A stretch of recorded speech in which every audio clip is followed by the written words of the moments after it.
What's the next event? Next event is Crusher and the Tusher. So that is a gravel race, part of Lifetime Grand Prix. So it's 70 miles outside of Utah, or in Utah, lots of elevation. So it's not too technical. It's more just up and down, up and down, up and down. Then 2 weeks after that is Ironman Lake Placid. So I'm kind of in the mix of some pretty heavy training load right now for those events. And then after that, I will probably be doing, the plan is to do, I just lost my train of thought. Ted King's race. Rooted. Rooted. Yeah. Yeah. So Rooted is a week after Placid, and it's really close to where Lake Placid is. So my plan is to stay up there and do Rooted, Vermont on a mountain bike to kind of set myself up for Leadville, which is 2 weeks later, August 14th. Cool. Yeah. So I'm pretty excited about it all.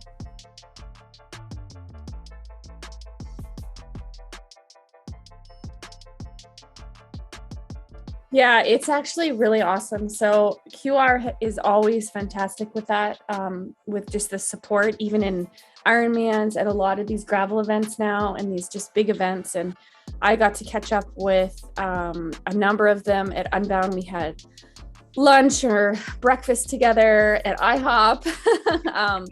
We stayed in the same hotel.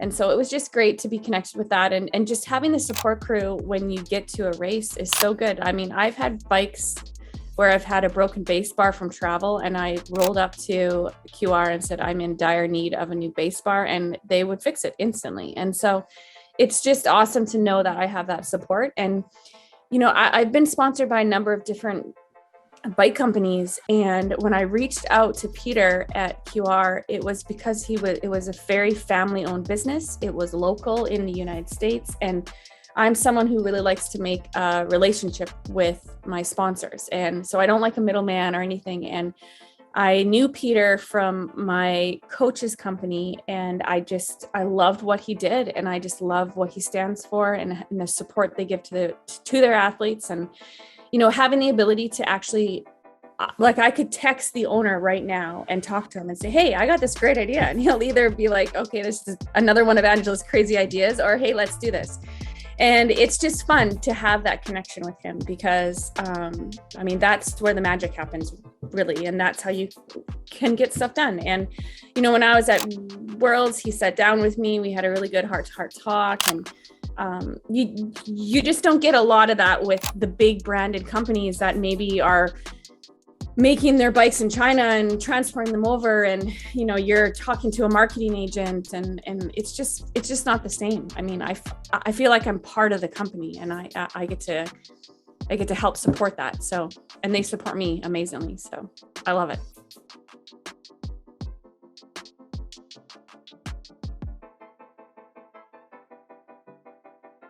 Yeah, so last year when I had the opportunity to go into Unbound again, it was my first real gravel race, and I just saw the opportunity there. I mean, as a triathlete that's never done stuff like that, it just opened my eyes to adventure, fun. I mean, well, during COVID, I rode my gravel bike that I got from Oped, and it was my first gravel bike, and I fell in love with it instantly. And like the first thing I said is I feel like a kid again, because you could literally take it anywhere. Whereas, you know, on a TT bike, you have to find nice smooth roads. And with a gravel bike, I could ride in TT position. And then I could also go off-road, you know, and really challenge myself. And so going into Unbound and seeing that, you know, I had some ability in it, especially with the longer events. Like, I think as triathletes, well, 100% for triathletes that are Ironman athletes, I mean, we have the endurance. And so like we go out there and race from anywhere from 9 to however many hours. And that's exactly what you need for these events. And I think what puts us on top of a lot of different people is we know nutrition, because in Ironman, if you screw up your nutrition, you screw up your race. And a lot of cyclists that come to these long gravel events and stuff, they just don't know what it takes really in terms of fueling. And so you see a lot of people die off at mile 70, 120, and, you know, we can just keep on going because we know exactly what to do. So And when I went on the start list of Unbound, I just, I started my team for I Race Like a Girl, which is more of an endurance community for triathlon.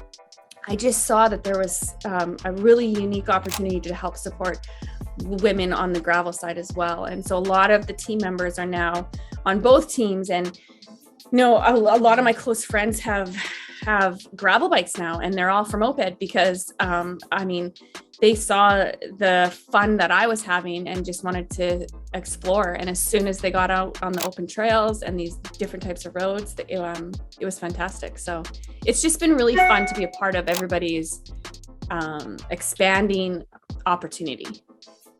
Sometimes we kind of get stuck into this triathlon mode, and you can even think of it as like a TT mode where when you get on a gravel bike or a mountain bike, you can really just like open things up and explore different areas. And it just brings you back to the enjoyment. And right now, like I just got off a mountain bike ride and I did a bunch of intervals on it, which I usually would just do on a TT bike, but there's no real need to do it just on a TT bike. Whereas on the weekend, I rode 125 miles on my TT bike.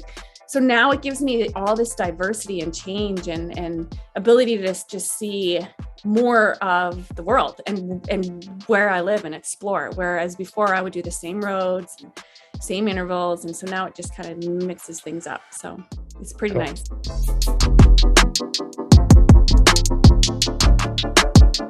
I'm like a triathlete trying to be a mountain biker / everything else.